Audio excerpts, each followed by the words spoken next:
Hey, good morning, everybody. Thank you for joining us. I'm here with Zipporah and Jennifer Shy, and we're going to talk about activism in the community and how you can engage your kids in this process as well. So I'm going to turn it over to, does somebody have 2 devices going? Huh. Okay. Sounds okay. I'm going to keep going. No. So yeah, I'm going to turn it over to Zipporah from Reading is Resistance. We have a partnership with Reading is Resistance, and we are also have their book bundles for their summer reading. The link is in the chat. You can also go to the website and find it. Take it away, Zipporah. Hello. Okay, so first, I'm Zipporah from Reading is Resistance, and I'm the co-founder. And I wanted to say today that our authors and our creators and our editors are all mostly students from Portland State University, who are an amazing group of people with all different backgrounds and all different fields of study. We seek to create opportunities for parents and teachers to start or expand diverse and inclusive libraries. And for those libraries to start conversations and action around racial equity. And I invited my friend Jennifer on today to talk about being active with kiddos because she's someone I call and watch like what she does and respect a lot. So how about you introduce yourself real quick and then we can chat. Okay, my name is Jennifer. I have a almost 10-year-old child named Charlie. My background is in early childhood education. I have about, almost 20 years in early childhood. I also have a bachelor's in social work with a focus on children and families and a master's in community-based social work. And I've been working at a culturally specific organization for the last 5 years, working with parents. Yeah. Great. Thanks for being here. Yeah.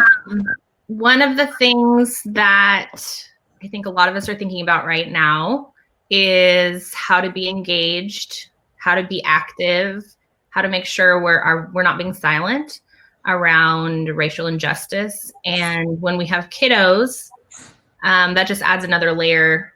Like when I was younger, I would just be like finding the best activism protest and joining it and being out there.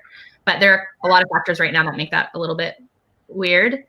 And so I thought maybe we could share some ideas of how we get active with our kids so that people can get ideas.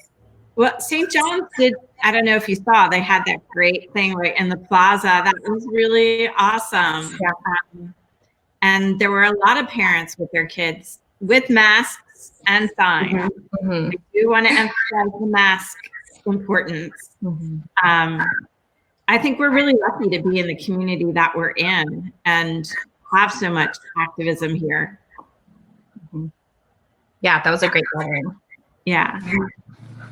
Yeah, I like that there's a lot of different ways to engage with protesting, like the drive-through ones where it's like folks who are, have compromised immune systems, or it's not reasonable to have their kiddos out because they can't wear a mask, or, COVID definitely complicated it a lot, as well as writing letters and posting up things, and just having conversation with their friends and with our friends. So go ahead. Some of the language that, maybe I think people have time. This is going to sound terrible, but they have time to be activists right now. So what's some of the language they could use to explain to, say, their 7-year-old why they're standing on the corner of, North Lombard and North Philadelphia? What does it all mean? How do you start that conversation if they've never been to a protest? That might be for both of us to answer because I think both of us do this as part of our life. But we do know lots of parents who are just starting on their journey. I don't know if Jennifer, you have you seem to be good at, you give me good advice. So what would you advise? I feel like I've had a lot of conversations, especially more recent, with friends that are like, I don't know how to navigate this and what information is too much. And I always encourage, whether you're an adult or a child, to wonder. Like, I wonder. Like, so when my kids will say something that maybe feels off and I'm like, oh, I don't know how to navigate this, I'll go in with an I wonder. Or if my kiddo notices, things that are different from them, or, why is that person doing that? I wonder if, or I wonder what you think. And then we expand on that. I think that's the best way, is like, what are you thinking when you notice that? Or I wonder, why do you think we're on the corner protesting right now? Mm-hmm. You're starting from their baseline and not giving too much information, and also not shielding them from information that they might already have some insight on. These kids are really brilliant, and we underestimate their capacity to be activists. Mm-hmm. That's like racism and all these things are social constructs, and children aren't born with it, but they learn it from observing around them. And if we don't help them process what they're seeing, then it becomes ingrained in their behavior. Mm-hmm. Yeah, I love that. Starting from curiosity is great. And having a prompt to start with, I think practice is also part of how we get better at this. If you have that I wonder statement ready, when your kid asks you the question, then you don't like freeze. You can totally use this with adults too. I'm really curious about this part of what you just said. I wonder if you could tell me more about where that, where that's coming from. I totally do that. And it works really well because it's not off-putting, like it doesn't make someone freeze up. But it also allows more depth. And I really like what you said, Jennifer, about like starting and finding out where their baseline is. Our kids know so much about what's happening, and they observe so much, they just in their own interaction, that I agree that they know a lot more than we probably think they do. And so it's kind of assess that and go from there. Yeah, and I think that we can be learners with them. Mm-hmm. So if they bring something up, they're like, well, why is that person this? Or why is that happening this way?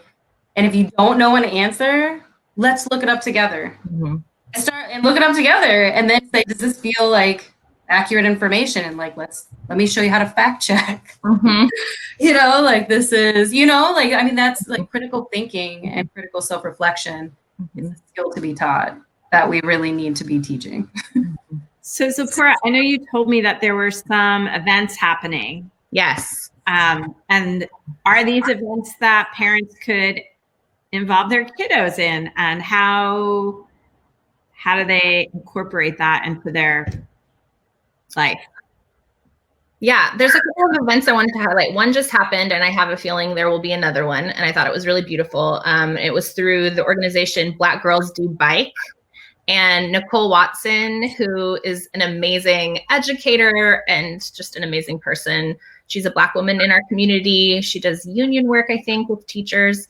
And she and a friend got together, this group of people. And it happened yesterday, but I think it's going to happen again, because they thought just a group of friends would come, and it was 2,000 people.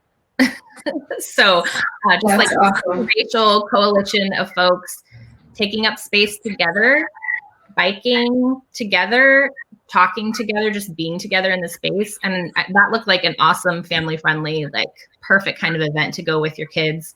They just took it slow, and there were signs, like it was obviously people were having conversations about what Black Lives Matter means, what it means in our city. And also one of her highlights was that it was supposed to be like a fun community engagement too. Like coming together should also be enjoyable when we miss each other, because we're all apart from each other. So I would just follow Black Girls Do Bike to see when their next event is, because I'm sure they're going to have another one soon. And then there's also an organization called Embrace Race that is doing a webinar. I'll put it in the chat.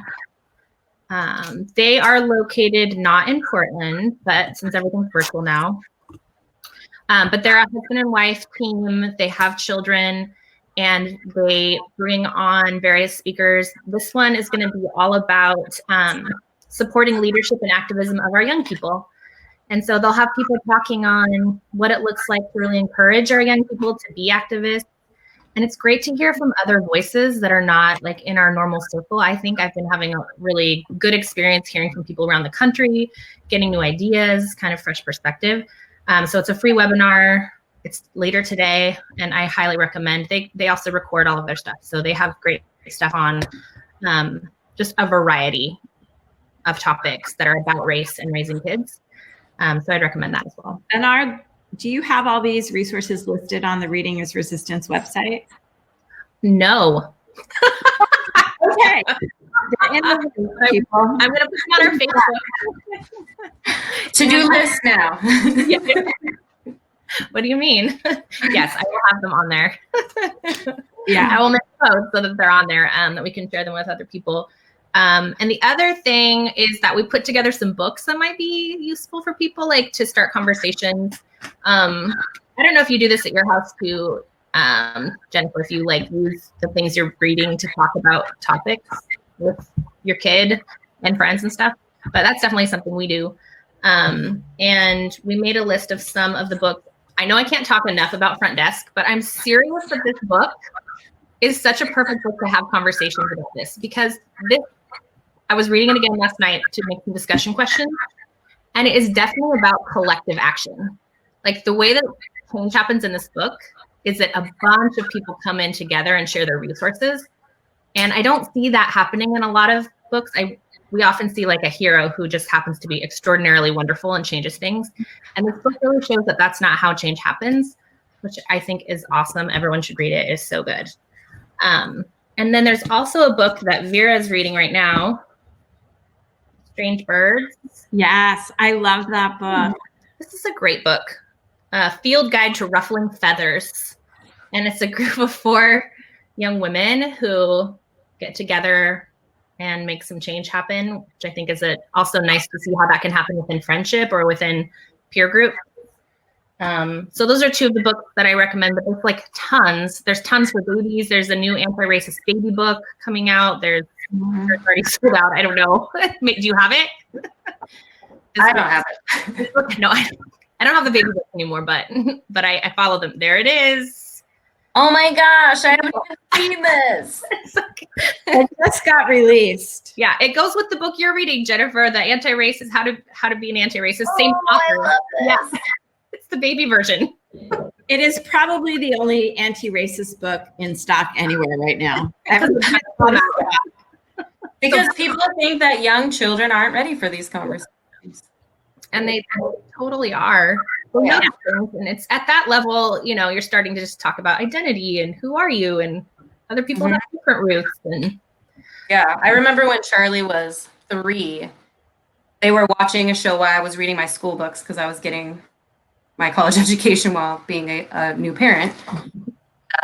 They saw an image in one of my books, and they asked what it was about, and it was about African-American intergenerational trauma. And so they asked about the image, and then in that moment, I was like, oh, well, I guess since you're asking. So then we did a discussion about the trade triangle, but then we had to start with like genocide and native lands. And I was like, whoa, this is a bigger conversation than but they understood it because I used little figurines and like represented, the Americas and all that. Like it was an interesting, oh my gosh, I didn't know I was going to have this conversation.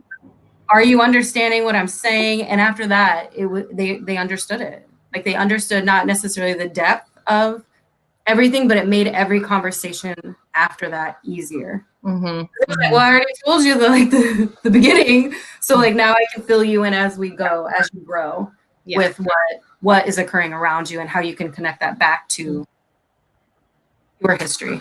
Yeah. We'll start with anti-racist baby. Everybody get that for all new humans. Start at the very beginning. I want that book too. It looks so cute. It's super cute. And I love board books. I think they're a very underrated format. I just think they're awesome. And this one is just gorgeous. I'm not going to read it to you all, but so good. I could be compelled to read it.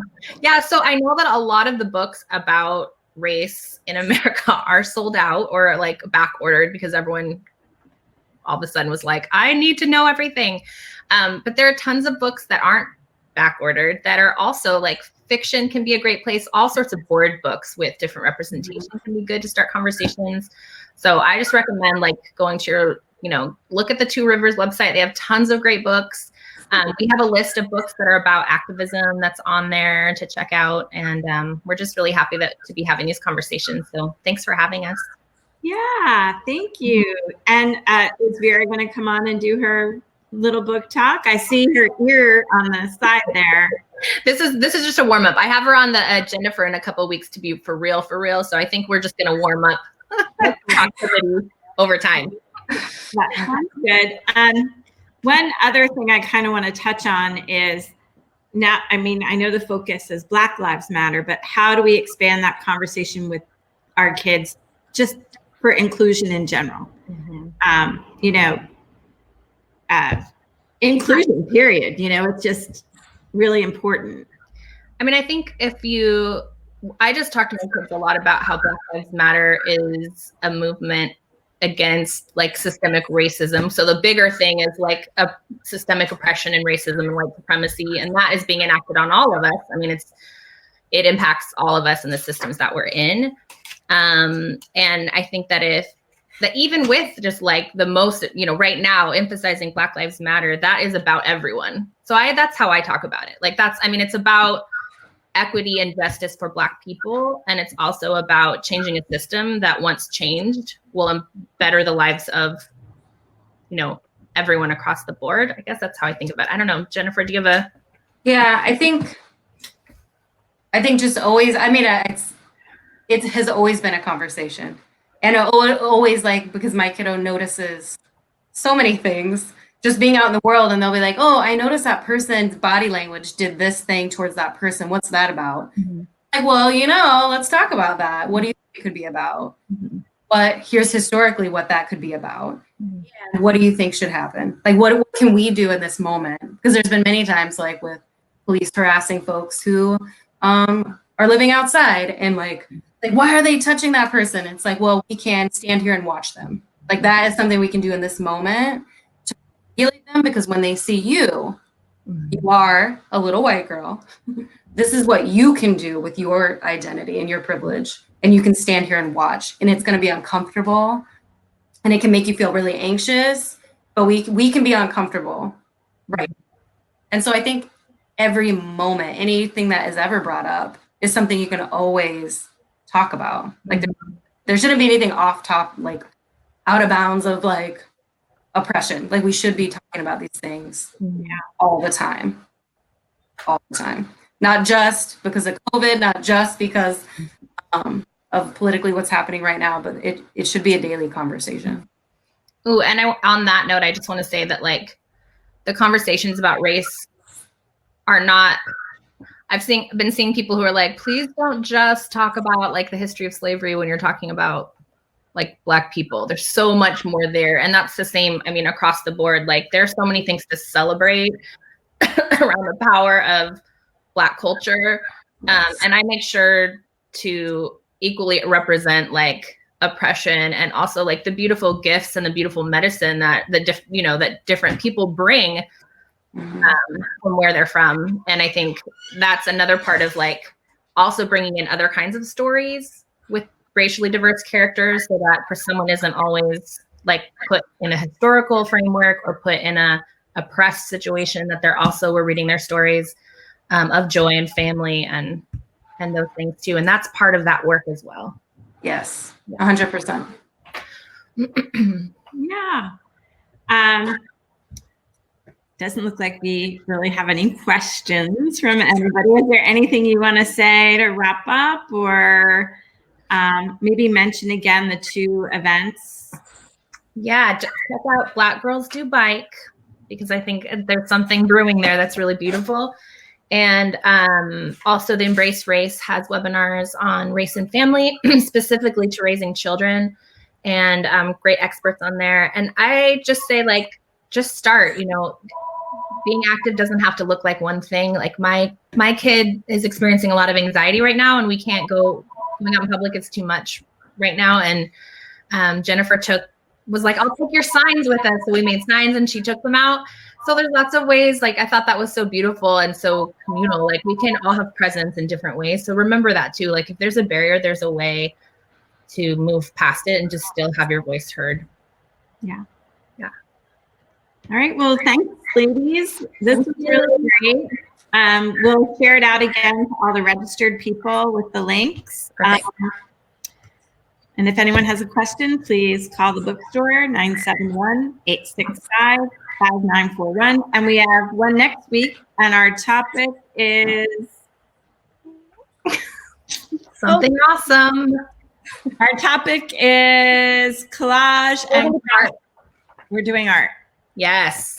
So we're doing art next week, folks. Yes. So come along. Come along. Thanks, everyone. Thank you. Take care. Thanks.